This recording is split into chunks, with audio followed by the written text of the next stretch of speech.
Hi, I'm Addie, and welcome to the next episode of Over a Cup of Coffee with Jamie and Addie. Today we're speaking with Carrie Thompson of House of Color, and we cannot wait for you to hear all of the great information she has to share.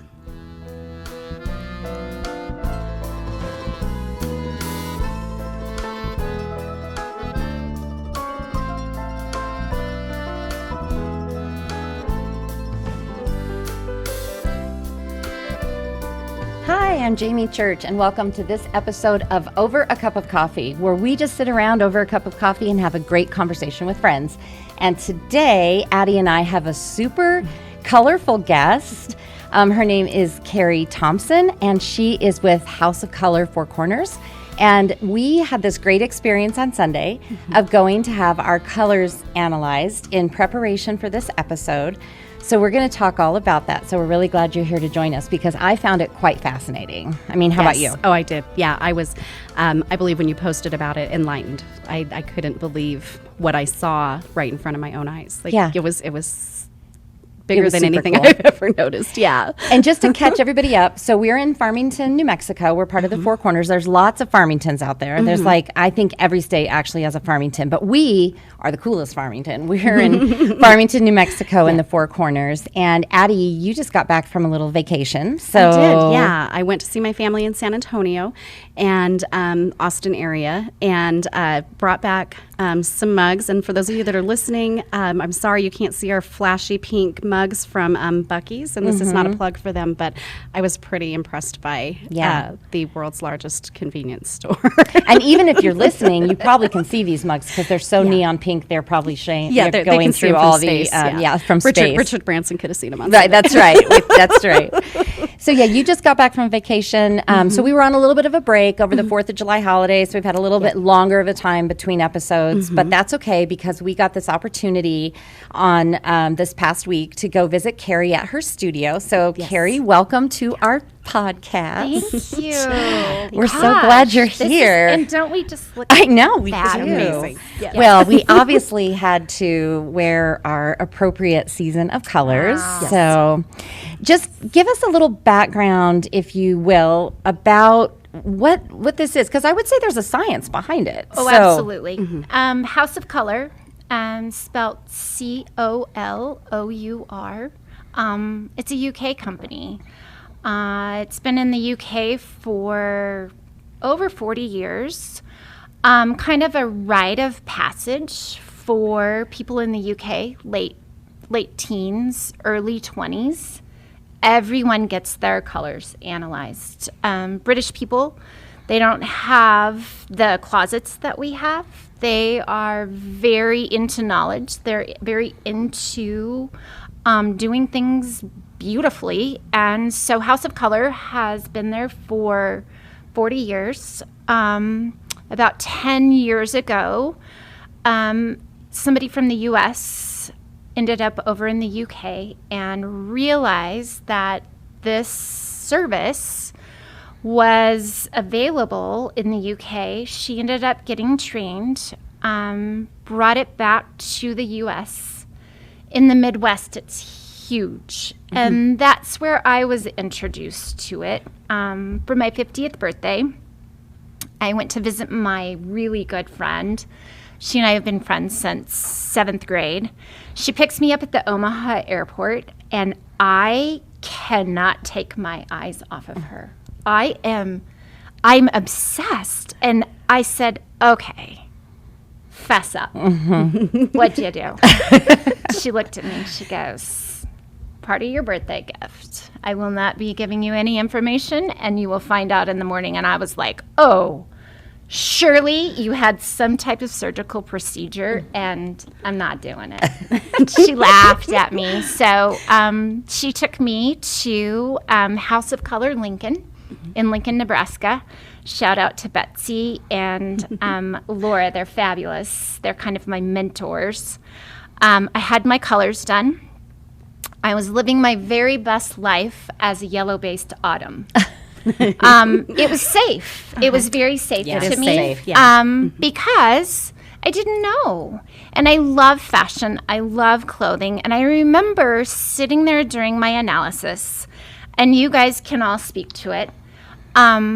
you sit there and you look at yourself in the mirror and you see these drastic changes in your skin tone. And it's based on skin tone. When we talk about skin tone, you have blue-based skin tone or you have yellow-based skin tone. And really the science behind this whole business is in the 1920s. A professor at the Bauhaus School in Germany, he was an artist, a professor of art. He created the whole color wheel that House of Color operates under. His premise was that he realized that using undertones and figuring out you're born with blue-based undertones, you're born with yellow-based undertones. When you put the wrong color of undertones on people, it dramatically changes their appearance. It dramatic. Yeah. People can look very tired. People, you guys saw it. You can look ill. It was amazing. It was like you said, a facelift. Like you could see the change happen, the lift in the face and the drop in the face. Yes. And we were, a little scared because we got a text from Carrie reminding us about when we were supposed to show up, and she said, "And don't wear any makeup." And no makeup. And I was actually, okay with it because I spend a lot of time on my weekends gardening anyway. So I just get up and I throw on sunglasses and a ball cap and I'm out working in my yard. Addie, however, I got an immediate text back, no makeup with like 3 question marks. And I was like, it'll be okay. I'll pick you up at 9:45 and I'll drive you right to Carrie's house. We're not going to get stopped on the way. And if we do, I apologize that you won't have any makeup on. But it was a little it was daunting because you want to go in so you can see, and the whole reason for that is so that we didn't have any makeup on that could alter or affect how those color drapes looked, right? Yeah. Right, yeah. Because basically what we're doing is we're taking what Mother Nature gave you, how God created you as you.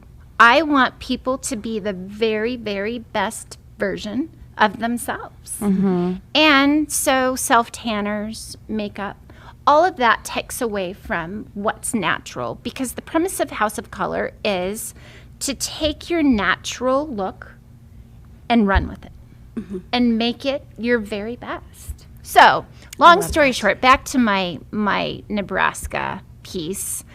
I had my colors done, and I remember telling Betsy, because I'm sitting there realizing that how good I looked in those. I mean, I'm not bragging, but I mean how I looked in those winter colors. And I was like, but I get compliments all the time on my clothes, and they're in the autumn season. And Betsy looked at me and she said, my job is to get compliments on you, not your clothing. And the advice profound. And the advice that she gave me, and she told me, she said, when you go home, she said, get a couple of pieces of clothing in what we know are your great colors and go to the grocery store. And she said, in a couple of weeks, let me know. I got comments of, did you go to Nebraska to get a facelift? Oh, that's the story. So you went to go visit a friend? Yeah. Did I have my teeth painted white? Because the whole premise is that when you are wearing your best palette of clothing, your teeth are brighter, your eyes are brighter, you look younger. It just does all the work. We call them the workhorses. Right. Those particular colors that really are your best color. Correct. And I think, so you talked about seasons. Correct. So, and the other thing you mentioned when we did our analysis, which I thought was really interesting, is you said what your undertones don't change through your life. Ever. So what I was born with Will never change. 55 years ago is, those are still my undertones. They were your undertones when you were born. Okay. And they are your undertones when you die. Okay. So you don't change. And Professor Itten, the interesting thing that he realized is that we have an attraction to our season of colors when we are little kids. It's kind of like an animal in there. I relate it to an animal in their natural habitat, that it's where we look best. We're drawn towards that set of colors. So I actually had a cute little 3-year-old come to my studio to try it. And I went through the draping process with her. She didn't know what was happening, and I figured out what her season was. And I handed her a box of crayons. And I said, Adeline, I said, pick out your 5 favorite. And it was dead in the center of her season. Mm-hmm. So we're born to kind of be attracted to them. I think through life, we see people wearing cute things. Right. Mm-hmm. We follow bloggers. We always want to be something else. Trendy. You know, when whatever's trending at the time, a lot of us are opting to go that direction when it doesn't actually fit us. And, you know, being yourself, which we just had a little conversation about that, and figuring out who you are. I think for me, this was really eye-opening because of the journey I've been on. And now knowing that a good 3/4 of my closet are my right colors, but those ones that aren't, I really took some time yesterday and looked at them, and I was like, you know, the days that I wear those or force myself into those particular colors, I have rough days, and it feels like it's harder to deal with certain people on those days, and it's so crazy to just look back and know that, wow, it was all, I know it was all color-based, because I wasn't any different of a person inside. I realized immediately how that having my colors done made me feel, and how my confidence was boosted, because I knew, I mean, this is what God made. This is what nature created. And I don't want to be anything else. So why not do the best I can? I mean, let's be honest. I've got this crazy hair that I used to spend hours trying to straighten because I wanted straight hair. But And you know what? And you have very naturally curly hair. For people that can't see you, that are listening, she has very And it's blonde, very curly, beautiful. beautiful hair. So beautiful. So those of us with straight hair, like myself, of course, are like, Yes.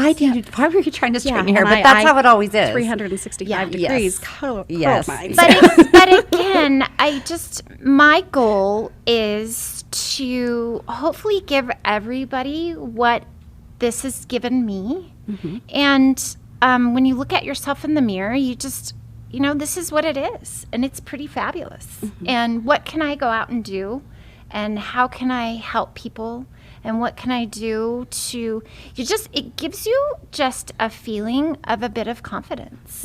Oh, yeah, definitely. And it's really amazing. Yeah, it is. So many times people say, well, I'm not comfortable in this, or I'm not comfortable in that. And when we are not comfortable in our clothing, when we're not comfortable with what we have, we're not doing the very best that we can do. Right.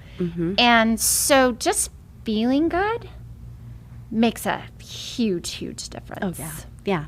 Yeah. It really does change your successes, and helps you, you know, want to go be in front of people. If you don't feel good about the way you look, or your insides aren't matching, maybe even aren't matching your outsides, it really hinders everything that you do. It does. And in terms of a bigger picture, so we talked about how we had a really great experience going in, and Absolutely. I would have thought I was yellow undertones, and if you'd asked me, I would have too. said I'm yellow, and I was surprised I was blue, and then getting just an idea of, okay, these are colors that, and it's not necessarily that if you were wearing the other colors, people went, oh my gosh, she looks horrible. It's just more that you're not living your best and giving that confidence. But we talked about how this could be taken to a level that could really help people. So, for example, we talked about people who may be coming out of cancer treatment and are not, they've gone through a profound change, and especially if they have gone through a process of losing their hair. And and sometimes their hair grows back a different color Yes. and a different texture. I've had 2 different girlfriends. One of them, her hair grew back completely gray, and the other one, hers grew back curly. Right. And you know, and so it's a big transition for not just them, but other walks of life. You know, coming out of a divorce, losing a spouse.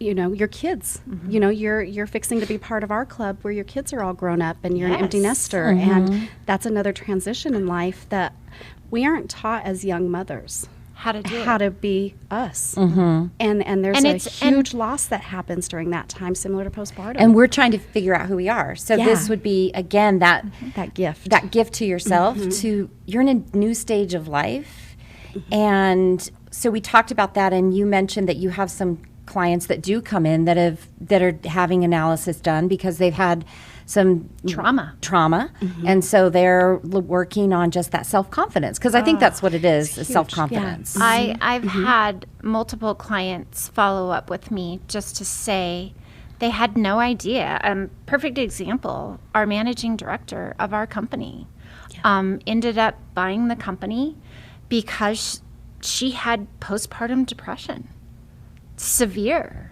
in the UK, in that terrible, depressing.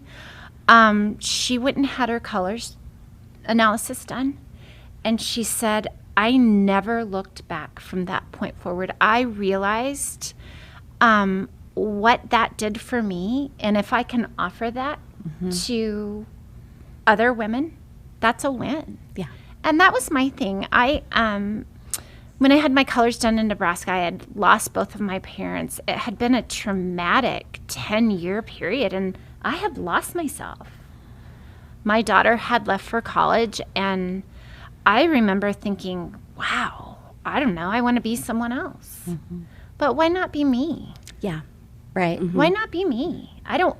It's too hard to try to be someone else, and it's just interesting that when you kind of get yourself in harmony, how all things start clicking, and the it's world pretty opens amazing. up. It does. Yeah. And when we're more positive, when we feel better about ourselves, others are more receptive to us. Yeah, life in general gets easier. Right. The right people start naturally gravitating towards you. Your career possibly changes, and it's just it opens up a whole new life. Right, exactly. And I was checking the Over a Cup of Coffee Facebook page earlier today, and one of our friends gave you a huge compliment, and I wanted to share it, Yes. about how passionate you are about this. And she was saying what a wonderful, when you come in for a consultation, you're so passionate about it, and you're so attentive during that analysis, but just your passion. And I thought that was just a great compliment. And That is so nice. yeah, because it's not just about clothes, and that's the thing. not. It's so much more than that. That's 1% Right. of it. It's getting to look at yourself in the mirror and realizing there's beauty there. Right. God doesn't Actually, make mistakes. Yeah. Right. Actually seeing yourself. Yeah, Because and so it- many of us glaze over. I know so many women that say, I don't even look in a mirror. And I'm like, how do you leave the house? I look 4 or 5 times after I'm done getting ready. Though. I was but it's struggling hard. It was on very Sunday hard to sit there like keep that. looking in the mirror at myself. I kept looking at you and laughing and making jokes because I was uncomfortable every time I looked in the mirror at myself, because I mean, we're being honest here, and we always talk about we're being ourselves. And so, you know, I'm almost 55, but I'm not, it's not the same reflection of 10 years ago or 20 years ago. I mean, I'm getting older. Well, yeah, everybody Naturally, does. I'm yeah, not the 'cause only one. We don't want to be on the other side of that. Right. So, but I was having a hard time looking in the mirror that much at myself. And I kept trying to move my eyes, and I didn't want to. And I think that's it, because we're so conditioned, or we're so used to focusing on the flaws or covering them up. And here we didn't have any makeup on, and you were going to make me look at myself in the mirror for that long. And but at the end of it, I didn't feel stressed about it. I felt like, hey, this is who I am. And you know, sure, I think we all have things we can, you know, work on as far as health and wellness, and that's a lot what we want to talk about on this podcast. But we are who we are, like you said. This is how we are. This is how God made us. These are my this is my eye color. This is my hair color. These are my skin tones.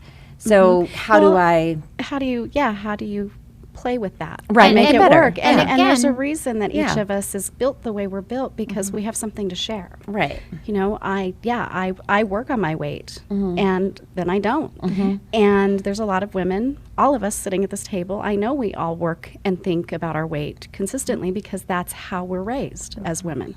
We come out of the womb concerned about our size, period. And I don't see it changing in our lifetimes, but I see those of us that do think about it on a consistent basis changing the way the conversation is had. And I think having something like this, where we're wearing what works for us, it will help us look at our bodies differently, because we're seeing a different frame. we've been programmed to find wrong. Absolutely. We've All the been time. programmed by media. We've been programmed by society, by The generations above us. absolutely. We've and I'm trying to break that cycle. I love and find everybody's beautiful. Right. My hair may be blonde, your hair may be brown, your hair may be black, your hair own it. Right. And go out and be something and put your best foot out there. Yeah. And so Yeah. that's what I hope is that everybody's like, well, you're just trying to make the Four Corners a prettier place. I wouldn't mind that. Yeah. Let's be good people. Yeah. And let's all make a difference. Exactly. Yeah. Well, and that's what we always talk about is we want, no matter where you live, no matter where your community is, make the best of your community and bring what your skills and your talents are and your passions to your community. And that's what this whole podcast is about. Being positive. Yeah, be a positive. And so I think that it's really great that you have this business here and you have your studio and you are so passionate and that you take that time. And again, I was messaging with a friend about it the other day and saying I would love to start a fund. I'm always like, let's start this thing. That's how the podcast got started. Yep. But let's do this thing.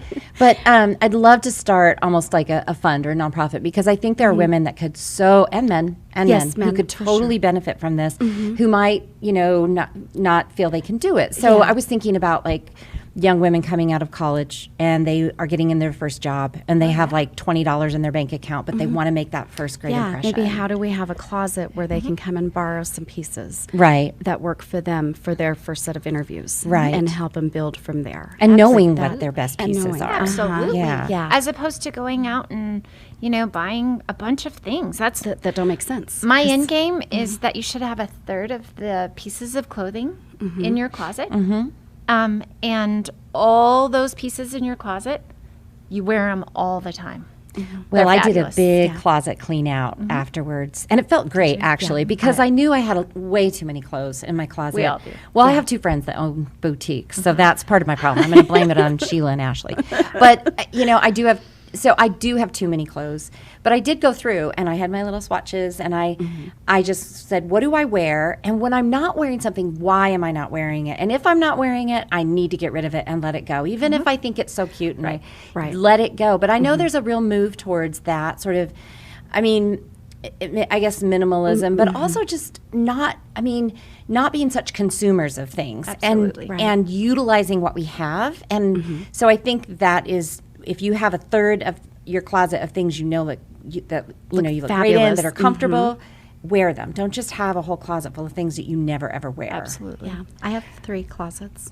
Oh wow. But The as girls a- make as fun of me. As Americans, we have so much clothing waste. Right. Yeah. Right. Yeah. Well, and I have And- a closet for event things. So And- everything's and I- separated that way. I think, Jamie, your idea is a great one. Create something and I think our community is a fabulous place. I think And it's a great place to start for something like that. Start small and get a few people out there and get a little closet built up, I think it's a brilliant idea. Well, and just also giving those women this opportunity to, or young women, men, Women of it doesn't any matter, age, whoever any- wants to. yeah.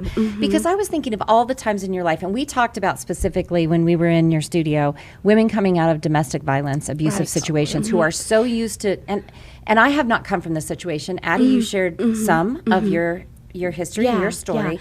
but So- more used to hiding, trying to fade into the the wall. background. You don't And- want to be noticed. And then too, a lot of survivors are possibly starting from nothing because they had to run in the middle of the night. Absolutely. So they have nothing and they have no money and they are already broken down. And how do we rebuild them? How do we help them rebuild themselves and Yeah. build them their best selves so that they also break that cycle? Because once you're in that cycle, it's terribly hard to get out of it, and you continue to just roll around in it if you don't have solid people coming in and assisting you. So, since we're kind of coming to the end of this episode. So you have the business here in the Four do. Corners, do. and we're going to post some information about how people could, if they want to touch. have an analysis and a color analysis. What I find fascinating is I've known you for a long time, and this already is taken off. You already are. It's hard to get a time. I mean, we had to do Sunday Sunday at 10 because that's all you had open, and you were very kind to. Yeah. The other thing I want to mention is that you're one of our presenters at our Four Corners Professional Women's Summit, which we haven't talked about too much, but it is coming up. Right. And this is an event where it's for people living here in our area, but also we're going to be live streaming it. And we're just getting about ready to post our keynote and our speakers. But you're one of our presenters to actually do to talk about the color analysis. And you're going to bring in the drapes I'll bring and the all drapes of it. in and do a little. You guys will probably be my models. But and that would be it's an excellent opportunity to do that because it's women from all of the Hopefully area, the from a lot of region. different walks of life and career backgrounds. That's exciting that you're going to be Yes. on with us. Thank you for as asking. well. Yeah, no, I'm very looking excited forward about to it. Yeah, that's October 28th, by the way, for Yes. anybody who's interested. So Yeah, we're gonna get the we will be information out. getting all of the marketing going here pretty soon on that. But that's going to be great to have you demonstrating it. Absolutely. And it'll be a little different. I noticed too, since in your studio, it's all natural light. You have a great studio. And when I'm in my bathroom at home, I'm like, it doesn't quite look the same. But again, the lighting. Fluorescent lights are yeah. very, very tricky. That was part of, so there's House of Color is a franchise company. And it was really interesting when most of our consultants, there's 85 consultants now across the U.S., but most of them are in metropolitan big cities. And then there's Carrie Thompson from Farmington, New Mexico. Great Southwest. And I'm talking to Helen in our managing director. She lives in the UK, and I said, Helen, I need to explain to you where I live. We don't have 100,000 people in my city, so my franchise base is pretty broad, but. So I have a franchise, and my studio they're very specific about the way you set up the studio. Natural light is very, very important. Otherwise, your analysis is not proper. Right. So, exactly. Yeah. Yes. So, Well, it's if fun. you live in our community, if you're lucky enough to live in Farmington, New Mexico in the Four Corners, you should reach out to Carrie. And again, we'll put our information out there. So stay tuned. We may work on starting up a fund for women to absolutely. get the analysis and then create closed closet. I think that's a wonderful idea to help women as they're getting back on their feet. I can see that as a wonderful thing for us to get from this podcast. Yeah. And we'll have more information about the Women's Summit coming up. And so this has been a great episode. I knew it would be. It went by so fast. I know. I want so much more. I know. But we'll have some more. Maybe we'll have you back. And Well, when we collaborate on Yes. Yeah, the on the closet. closet. Yes, I we'll think have it's you back. definitely a great idea. We need to all partner up on that. It's something I wanted to do a long time ago when I started my career in fashion, and life changes things, and so I know this area needs it. Needs it. Absolutely. So great. Well, thank you, Carrie. Thank you guys for having me. Yeah. It was fun. And thank you guys so much for listening. And we'll be back in a couple weeks with another new episode of Over a Cup of Coffee. Bye.